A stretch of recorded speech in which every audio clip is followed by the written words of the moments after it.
স্বাধীনতার পর থেকে যতগুলো গুম খুন হয়েছে প্রত্যেকটা গুম খুনের আমরা বিচার চাই। যদি বিচার করা না হয় সুফিবাদীরা রাজপথে নামতে শিখে গেছে। সুতরাং এই 3 মাসে মঞ্চ থেকে যখন রাজপথে নামবে তখন আপনার ক্ষমতার মসনদ টিকে থাকবে না, আমি আপনাকে সতর্ক করে দিতে চাই।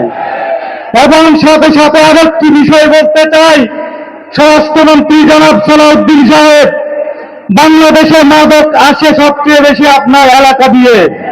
আপনি মনে হয় ঢাকা থেকে খুব বেশি কক্সবাজারে যান না, আর নয়তো বা ইয়াবাবদির দায়িত্ব আপনি নিয়েছেন।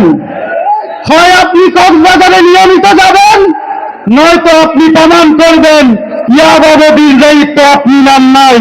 আপনি এদেশে যে মাদকের ছড়াছড়ি হচ্ছে সেই মাদকের ছড়াছড়ি বন্ধ যদি করতে না পারেন তাহলে আমরা রাজপথে নামবো।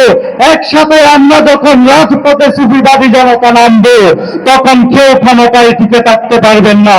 আসসালামু আলাইকুম ওয়া রাহমাতুল্লাহ। News desk অন্যধারা।